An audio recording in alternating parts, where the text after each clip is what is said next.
Salut et bienvenue sur notre chaîne Impôts et Fiscalité.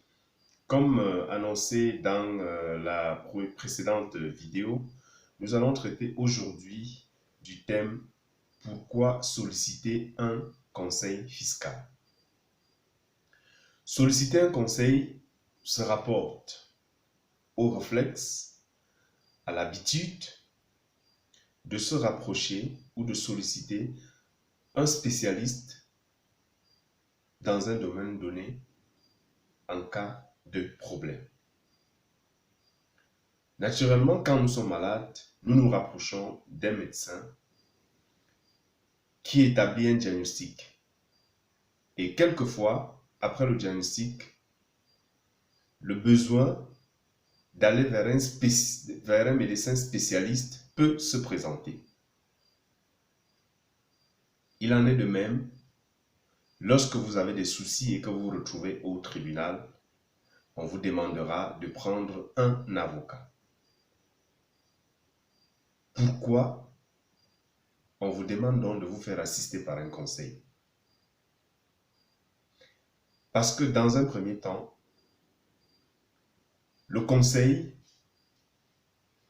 va diagnostiquer votre problème et donc y apporter ou vous aider à apporter une solution. Le conseil va établir un dialogue fluide, une communication fluide entre les protagonistes du problème. Troisièmement,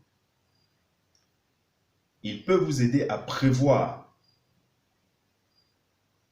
des cas de problème et vous permettre de les éviter sur le moyen et le long terme. Pourquoi le conseil intervient? Justement parce que vous n'en avez pas la compétence, vous n'avez pas les connaissances requises. Il peut se trouver que lors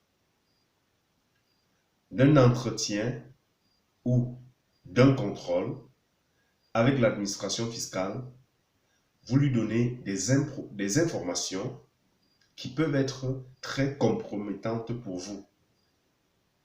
Bien évidemment, sans le savoir. Alors que si c'est un conseil qui diligente le contrôle, il choisira conséquemment, en connaissance de cause, les informations à communiquer à l'administration fiscale pour vous éviter le drame, pour vous éviter des redressements qui peuvent vous coûter beaucoup plus cher. Donc en fait, le bon réflexe, c'est de solliciter immédiatement un conseil lorsque nous avons un problème spécifique. Ça peut ne pas être dans la fiscalité, mais il faut avoir ce bon réflexe. Lorsque vous avez un problème, allez vers le spécialiste, le praticien, le professionnel du domaine. Il pourra diagnostiquer votre problème et apporter la solution qui convient pour vous éviter des situations pires. Généralement, ce qui vous éloigne des conseils, c'est le plus souvent la question de coût, d'honoraires.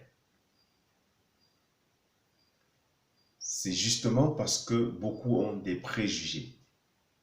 Lorsque vous approchez des conseils, ils ont des formules qui peuvent permettre une collaboration à moyen ou à long terme, basée sur des paiements en intermittence ou des paiements permanents. En intermittence, vous pouvez passer un contrat qui confirme que il peut intervenir à tout moment pour vous assister.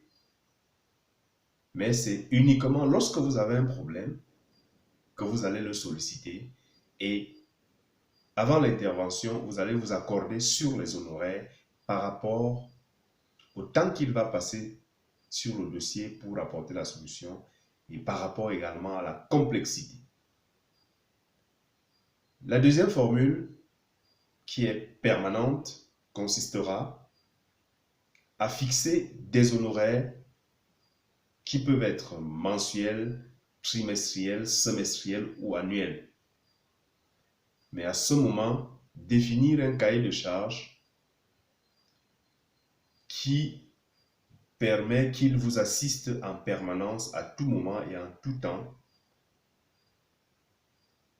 surtout pour prévoir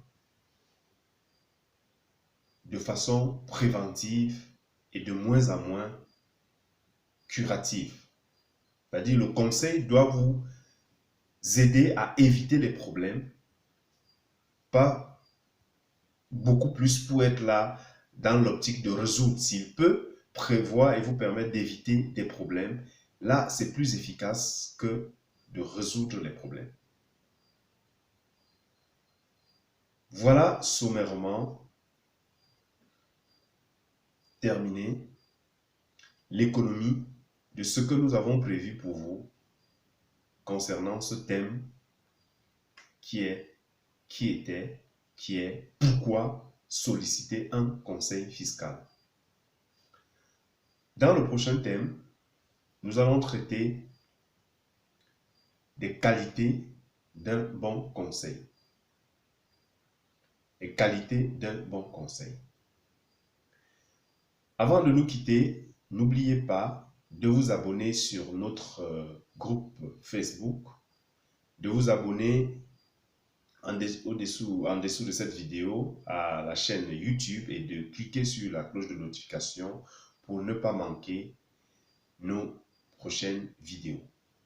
Bien des choses à vous. Je suis votre coach en fiscalité, Emmanuel Z.